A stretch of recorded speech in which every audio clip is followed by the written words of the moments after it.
The wildlife park is a place where different animals live. We have over 30 different species of native Maine wildlife, and they're here for a number of different reasons.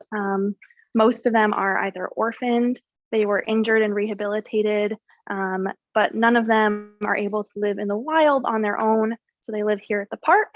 And you can find out more about the wildlife park by going to mainewildlifepark.com.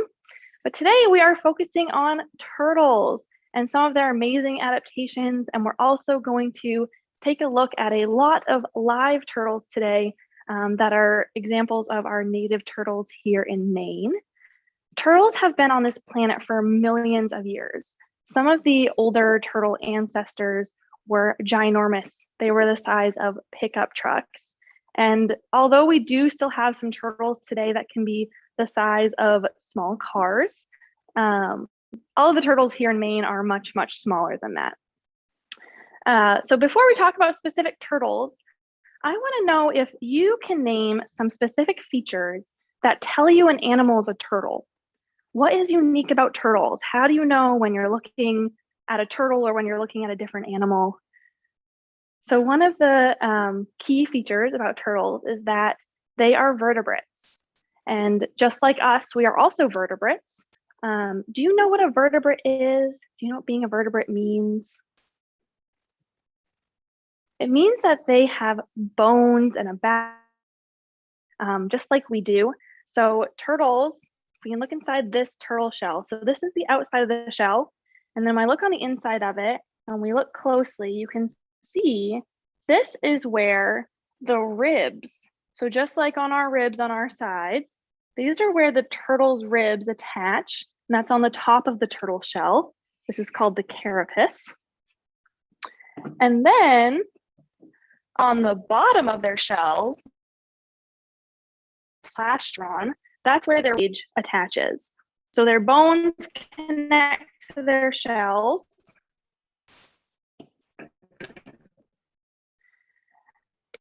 And turtles are also reptiles. So just like snakes and crocodile in their external environment to help heat their bodies and regulate their temperature. Whereas us humans, as mammals, we can control our body temperature from the inside of us internally. They rely on the sun. So when they get really, really hot, they need to take a dip in the water or find some shade. And if they're cold, they like to bask in the sun and absorb that warm energy from the sun. So if we look at these turtle shells, we can also see, like reptiles, turtles have scales. So all of these, all over their shells, these are modified scales. And when we look at the turtles a little bit later too, we'll look at their heads and on their legs, and you can see all their scaly legs that stick out. But those, these individual sections on the shell, those scales, these are called scutes. So these parts right here are called scutes, and they grow and they shed just sort of like our skin does. But as the turtles get older and the turtles grow, those scales and their shells grow with them. And we have a couple turtles here too, so I can actually show you some of their different scutes. And one of them today, I know last night he was still shedding, so we might be able to see how those scutes shed on that live turtle also.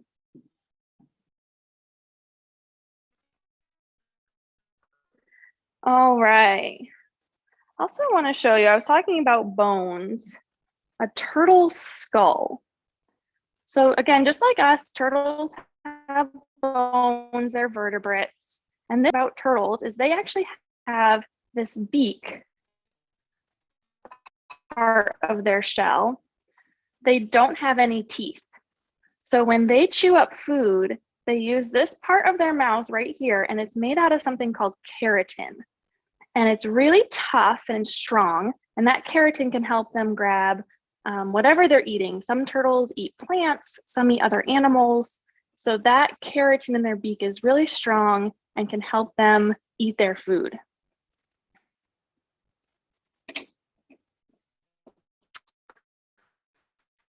they lay.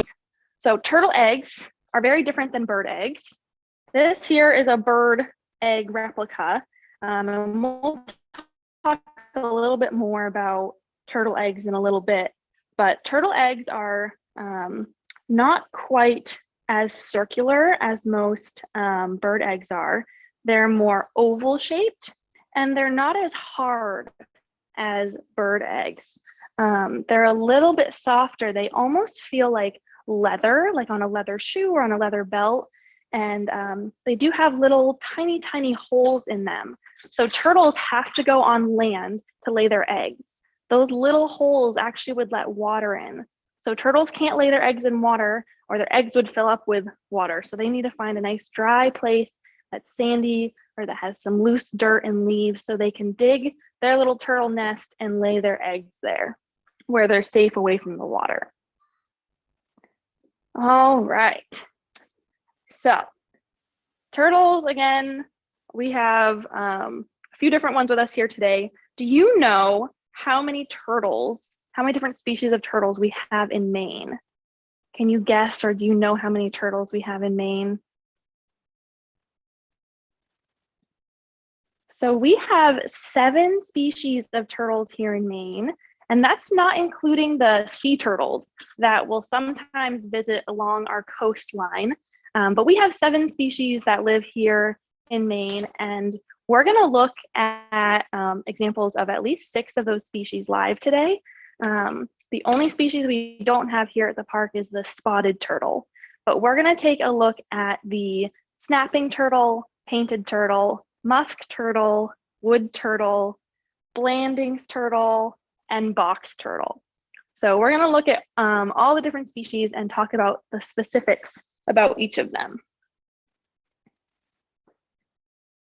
So we have different aquatic and terrestrial turtles.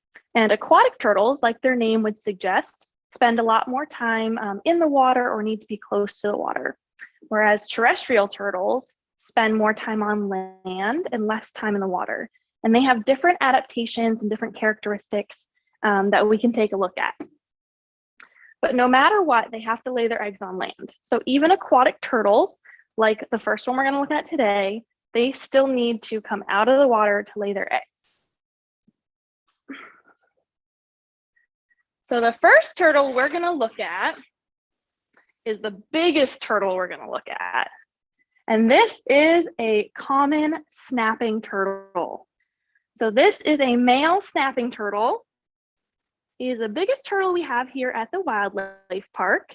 And his name is not very original. His name is Snappy, Snappy the snapping turtle.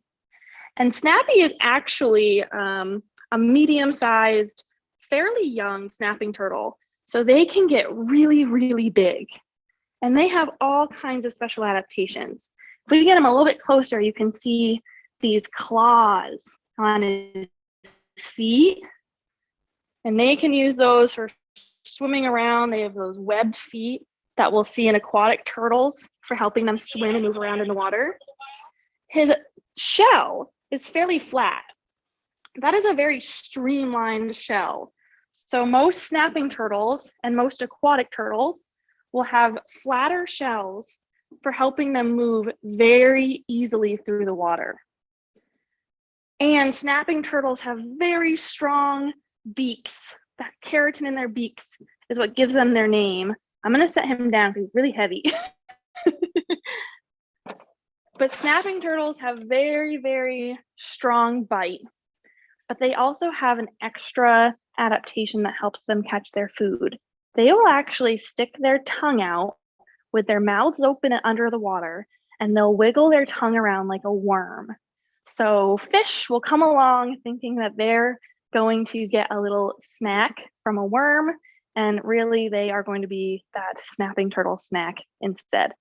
So very, very cool adaptations in the snapping turtle. The next turtle that we're going to look at is another aquatic turtle. And these turtles are very common in Maine. This is a painted turtle. And they, again, are an aquatic species. So we can look for those signs that they're an aquatic species. Can see it, the webbing between their toes for helping them swim. And the shape of their shell is fairly flat, very, very smooth for helping them move through the water. And you can tell how they got their name, the painted turtle, from these beautiful stripes of color on their skin and on their shell that looks like they were painted with a paintbrush. So you can see on this snapping turtle those colors. I mean, on this painted turtle. One of our keepers is going to come and help put Snappy back in his home because he's a really big turtle and he needs to go back to his bigger home. I'm going to pass Snappy off. Thank you. Perfect. So Snappy lives outside. All right. So painting turtles, they eat a diet that is mostly plants and also invertebrates, like little insects and other little animals that live down on the bottom of lakes and ponds and streams. So their diet is smaller things than the snapping turtle. The snapping turtles are going to eat whole fish. Sometimes they'll even eat small mammals or even birds that fly into the water or very close to the water. So snapping turtles can eat a lot bigger meals, but the painted turtles eat a lot more plants and some of those little invertebrates. And sometimes they will eat little tadpoles or tiny baby fish, but definitely a lot smaller than the snapping turtle meals. All right. And I'm gonna grab one more of these painted turtles. I have two here. And this painted turtle, I'll show you the other one so we can compare. This is a female painted turtle. And one of the ways we can tell that they are a female, this one's a girl, is by looking at these front feet. So she has these shorter claws. She is like trying to swim through my hands. But if you can see on those front claws, this one, she's kind of resting better. There we go. They're very short. She has short little claws. And then if I show you the other one again, he has very long claws. Let's see if I can get it. Just there we go. These long claws here. And those are for the male to sort of tickle the cheeks of the female painted turtle when it is time for them to have babies. So when they are mating, the males use those longer claws to tickle the cheeks of the female painted turtles, kind of to see if the girl likes them or not. And like I said, the painted turtles are much more aquatic, so they need to be close to ponds, rivers, and streams, which we have an abundance of here in Maine. So lots of good habitat for painted turtles, and our painted turtle population is doing very well. So we have lots of painted turtles here in Maine. Unfortunately, a similar looking turtle called the red-eared slider is a common pet turtle. And when people get rid of their pet turtles, instead of finding them a new home, they will release them into the wild, which is a big no-no. A few of our different turtles that we'll talk about today were illegally taken from the wild or illegally released into the wild, which is a big problem for our wild turtle populations. So those red-eared sliders are actually an invasive species. They are not native to Maine, and they can be harmful to our native species. So you never, ever, ever want to release any pets or domestic animals into the wild, and you also never want to take a wild animal from the wild. So we'll take a look at some other turtles here. The next one we're going to look at is called the Blandings turtle. And She is very special to us. Blanding's turtles are one of the endangered species of turtles that we have here in Maine. Almost all of our turtles are either endangered, threatened, or a species of special concern. So almost all of our turtles are protected species which means their populations or the number of wild turtles that we have is going down or is very, very low, which is not good. But the Blanding's turtle has some unique characteristics here. So first, when we look at her shell, it's more domed. See how it's more rounded and kind of taller, almost shaped like a helmet. We call the Blanding's turtle shell helmet shaped. And if I get her a little bit closer, you can see all these tan speckles all over her shell. And we can also get a closer look at the scales on her feet, on her legs. And again, that's one of those telltale signs that she is a reptile. And if she pokes her head out again, which she might, you can also see that she has a much lighter colored kind of yellow tan chin and throat. And then the top of her head is much darker. So this Blanding's turtle is one of the examples of a turtle that we suspect was someone's pet and then was released into the wild. So turtles live a very long time. A lot of turtles can live 30, 40, even 50 years. We believe that this turtle right here is over 70 years old. So she is an old turtle, and that is a very long time to take care of a pet. Most people are not prepared to take care of a pet for 70 years. So what likely happened is someone had her for many years, couldn't take care of her anymore, and they just put her out in the woods somewhere. And unfortunately, that turtle doesn't know how to live in the wild.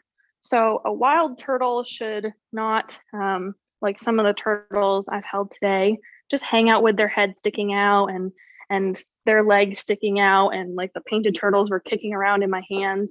Normally, they should hide. And when she was found in the wild, she let the people pick her right up. She did not hide in her shell. And that is a good sign that she was someone's pet that was illegally released back into the wild. Because normally they should tuck their arms and legs and heads right into their shells for protection.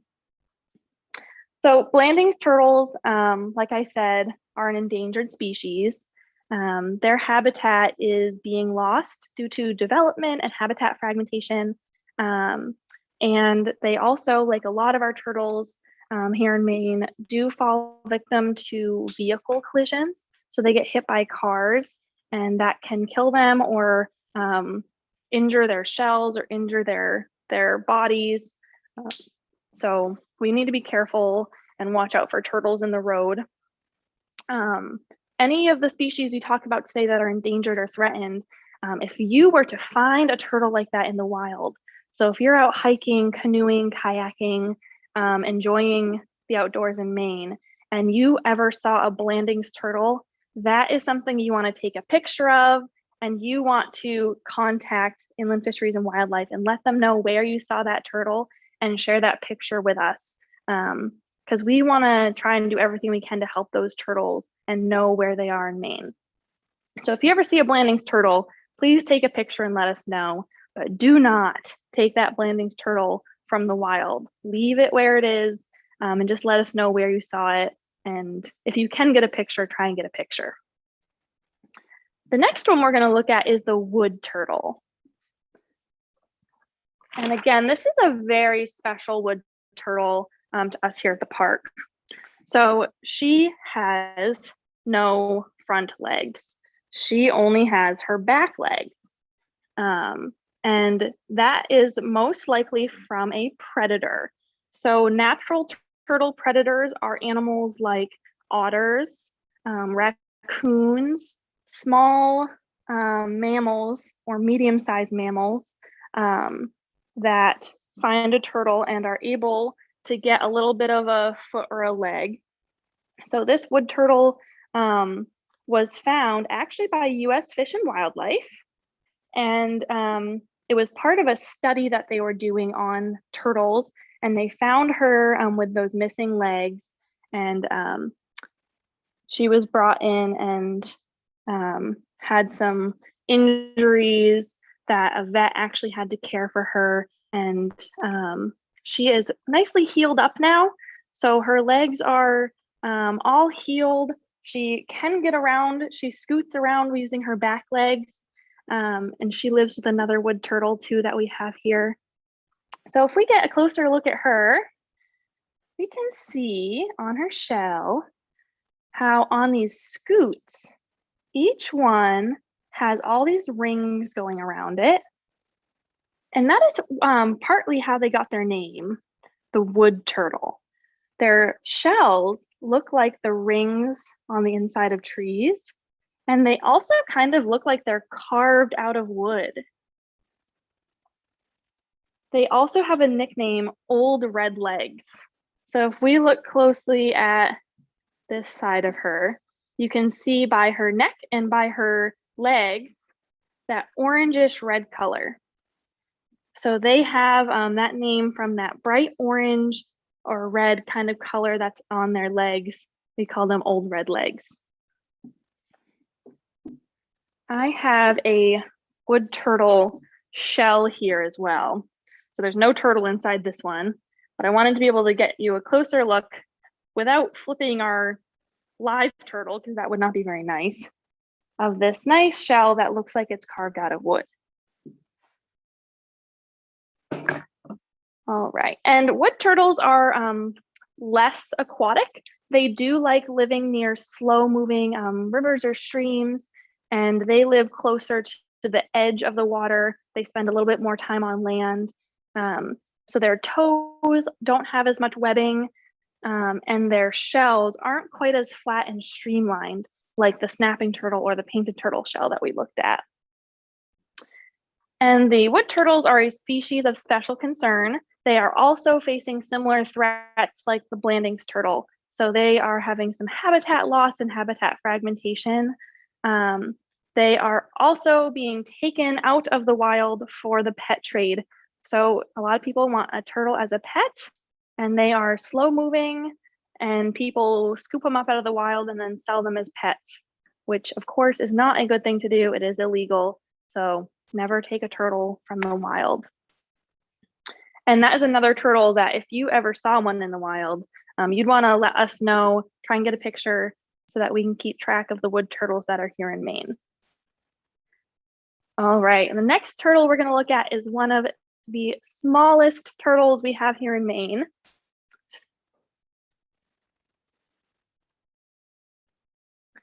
This is a musk turtle, M-U-S-K, musk turtle. And they are our smallest species of turtle. So this is an adult. This is a full-grown adult musk turtle. He's, I think, like 9 or 10 years old. So still kind of young, but is an adult. They are Maine's smallest species. They are usually less than 5 inches long. And this little guy is closer to 2.5 inches long. So pretty small, but they behave a lot like snapping turtles. So they, even though they're tiny, they pack a punch, they will bite, and they will snap at you. They try to act much bigger than they are. And they get their name musk turtle because they will actually release this fluid, this musk that has a smell to it that is a little bit skunky, kind of stinky smell for protection.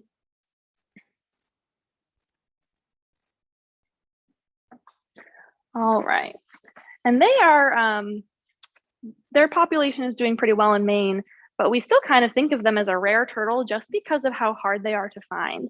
So we do have a good number of musk turtles in Maine, but because they're so small and they live in like the bottoms and towards the bottom of like rivers and streams and lakes, they can be really hard to find. So consider yourself lucky if you've ever seen a musk turtle in the wild. All right, and the last turtle we're going to look at today is the box turtle. So this is a box turtle. This is one of our male box turtles here at the wildlife park. We have 2 male box turtles, and I like using him to teach because he has some really cool colors. So box turtles can have a variety of different colors, and he is this pretty yellow color, and his eyes are bright orange, which I think is just so cool. And he is showing us very well how we can tell he was a pet. So a turtle being held by someone should never have their head sticking out, their legs sticking out.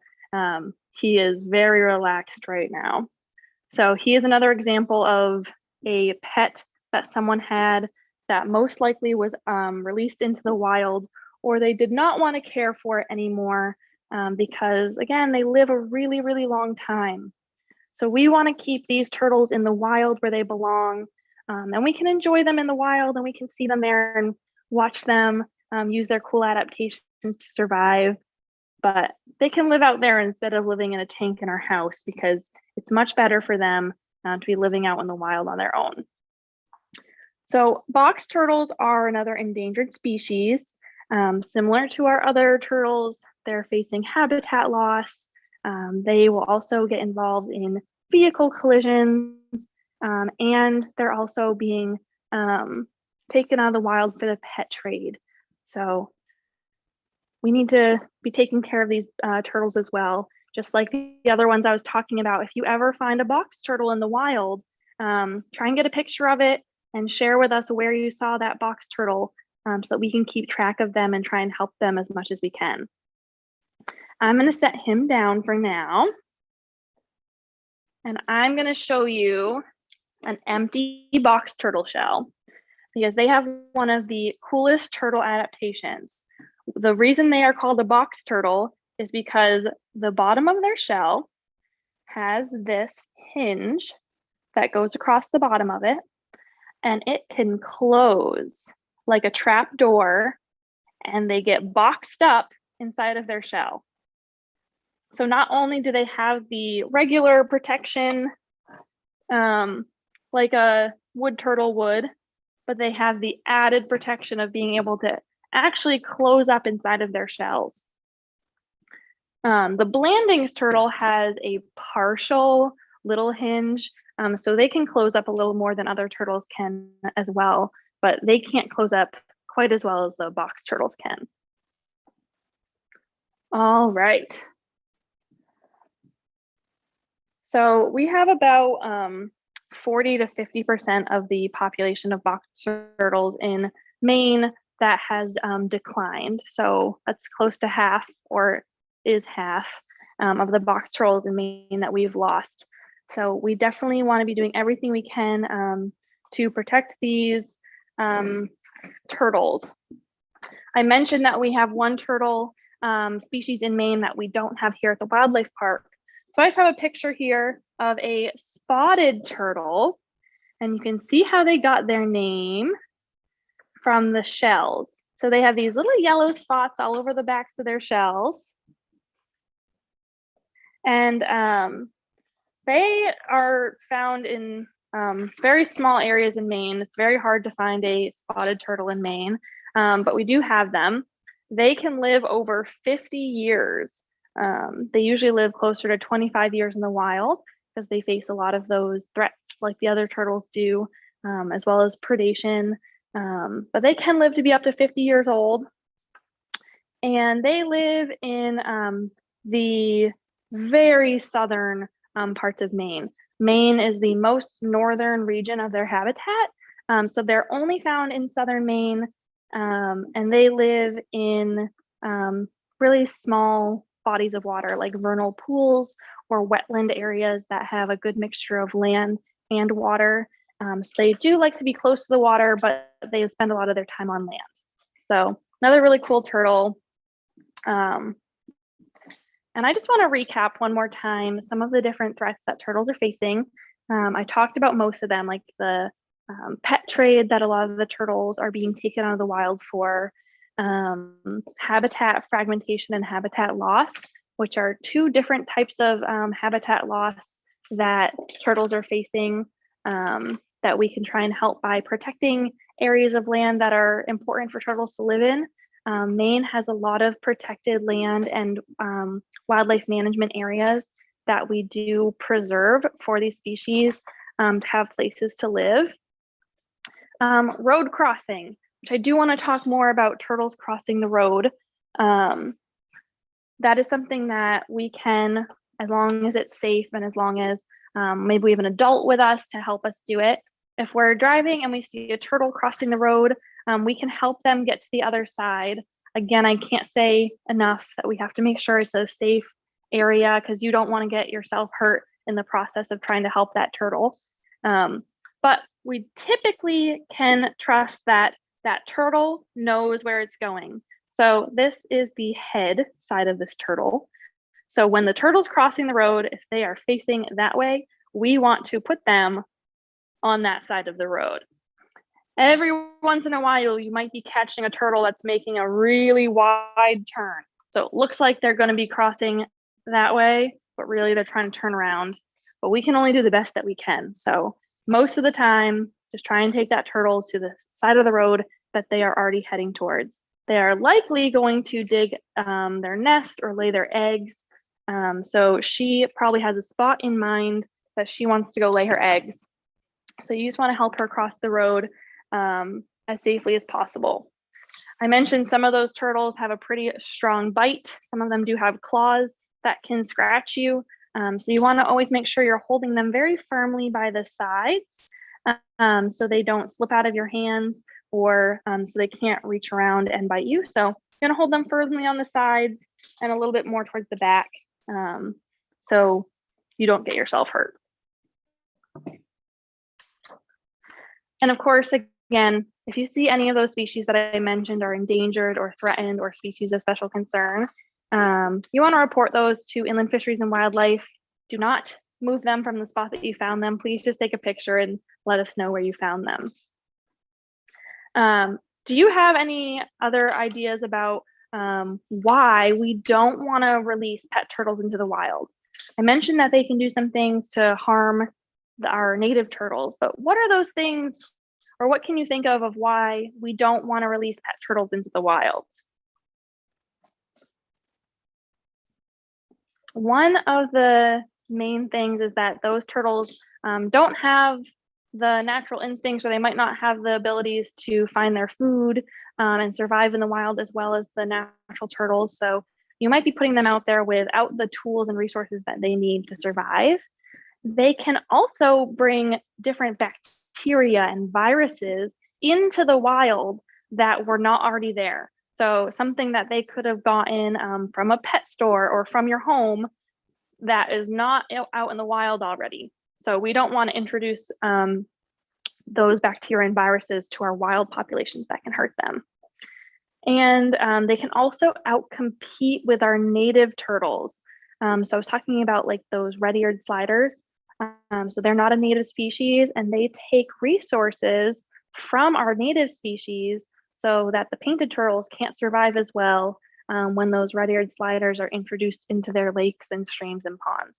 So all kinds of different reasons to not release pet turtles into the wild and to not remove our wild turtles from the wild. All right, I have talked a lot about all of our different turtles. We have looked at a lot of different turtles, and I would love to try and answer some questions that have come in about turtles here in Maine. So we've had some great questions coming in and some discussion, so really good. And if you have more questions, please make sure you write them in the chat and we will try to get to them as we go. But there is a question about with box turtles, are all box turtles the same colors and patterns, or are they different? That's an awesome question. So box turtles are not all the same colors and patterns. Their colors and patterns are very unique. So this box turtle shell doesn't have a turtle inside of it again, but this one has some darker browns with tan patterns all over it. It's sort of an abstract pattern that is on those scutes and also a little bit on the bottom of its shell too.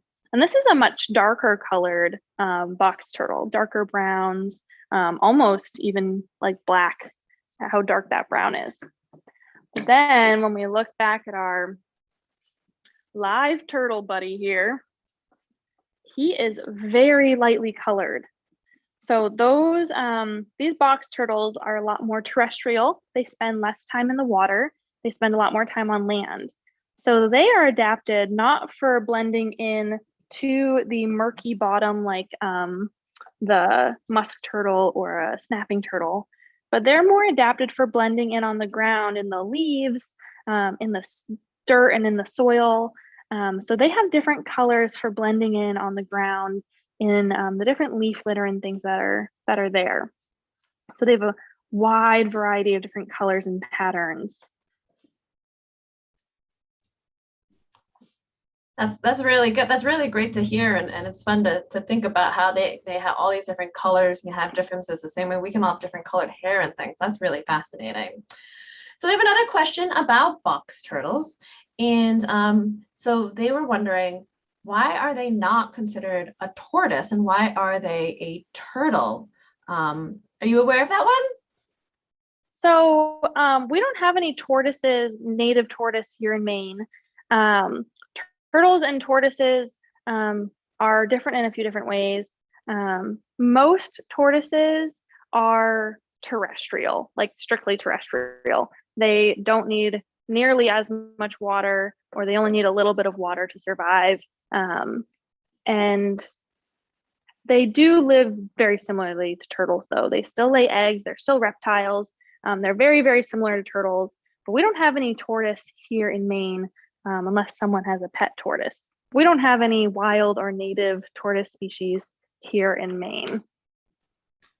Yeah, and I'll just add a little bit onto that as well. So turtles and tortoises is kind of like frogs and toads, right? All toads are frogs, but not all frogs are toads. So when it comes to turtles, tortoises are in the turtle family, but they're just a little bit different, like Jade was saying. And box turtles are actually closely related to painted turtles through genetics, and they will spend a decent amount of time soaking in shallow water, whereas tortoises don't really need that reliance of drinking water and soaking water as much. These are really great questions. And speaking of water, someone wants to know, how do turtles stay under water so long? Are they holding their breath that whole time? Great question. So turtles have some different ways of exchanging air, of breathing. So turtles do spend their winters under the water, actually. So a painted turtle like this one here is going to hibernate down on the bottom of the water, and they will stay down there all winter. And they're not breathing like you and I do. In fact, the painted turtle can actually burrow their whole head, like their front end, into the leaves, into the muck down in the bottom of the water. And they will actually breathe out of the back ends of their body. So it's kind of like they're breathing out of their butts, which sounds very weird to us, but that is an adaptation that helps turtles survive through the winter. So turtles can stay underwater for a very, very long time. And again, those aquatic species are going to be better adapted for spending long periods of time in the water, whereas our land turtles are not going to be as well adapted for spending a long time under the water. Yeah, and turtles are really good at holding their breath. I think on average it's about like 4 to 5 minutes, and then I think some can stay down even longer for just holding their breath without needing to use their cloaca end. Fun things about turtles. Someone would like to know, how many different types of turtles do you have at the wildlife park? Yeah, so we have 6 species of Maine's turtles here at the wildlife park. The only species that we do not have is the spotted turtle. So that's why I only had a picture of the spotted turtle here. But we have examples of all the other species of turtles. And we always say that when we have an empty exhibit or when we have fewer of certain animals, that's actually a really good thing. The animals that are here at the park are here because they can't live in the wild. So if that animal is not here at the wildlife park, hopefully that means that they are doing well in the wild, and they don't need to be taken care of here by us. They are taking care of themselves. So we do have a lot of turtles here, and the majority of them have been confiscated as illegal pets, or are those protected species, or they have injuries like that wood turtle that we saw with her legs missing. One of the painted turtles also is missing one of his legs. So we do have a lot of different species here, but like I said, when we don't have an animal here, or if for some reason we don't have the turtle, like the spotted turtle, we like to think of that as a positive thing, because they're doing their own thing out in the wild. Oh, that's great. And we hope you guys will all visit sometime this summer and check out all the different wildlife there. We are getting quite a few questions about having turtles as pets. And so I do just want to say that there are some turtles that you are allowed to have as a pet. There are, of course, limitations on what species you can have and how many. And of course, we do want to always overemphasize that wildlife does best in the wild, and you never want to release a pet turtle into the wild. If you do have questions about a specific turtle, or maybe you already have a pet turtle and you want to know about if you're allowed to keep it or not, please just give us a call and we'll connect you with somebody to help you out with that. So these are some really great questions. We all love turtles. And then somebody else was wondering, are there any breeding programs for any of the more endangered species in Maine? So I'm not aware of any specific turtle breeding programs. I know one of our bigger focuses is about habitat protection and making sure these turtles have the natural spaces for them to be able to breed and mate and live in. Unfortunately, one of the hard things about turtles is, like a lot of things in their lives, they are slow and they age slowly, they move slowly, they progress very slowly. So the process of having baby turtles and of finding a mate can also be a really long, slow process for some turtles. So it is a big challenge. So ideally what we can do is just make sure that they have the natural spaces, like those wildlife management areas and protected land, protected waterways, so that they can naturally be reproducing normally. But some of our different management programs are on our website, and you can of course always contact us to find out what some of the current different management programs that our wildlife biologists are working on. Yeah, no, that's great. There's always wonderful research and things being done. And I just added our mefishwildlife.com website address in the chat. Hope you guys will check that out for more information. So that seems to be it for our questions for today. Thank you, Jade. Yeah, thank you. Those are really, really great questions. And I know I threw a lot of turtle information at you, and I hope you learned some fun new facts about Maine's native turtle species. Please visit mainewildlifepark.com or mefishwildlife.com to learn more about our native wildlife here in Maine, and more about the work that Inland Fisheries is doing, and also what we do here at the wildlife park. And thank you again, and I hope to see you at our next program.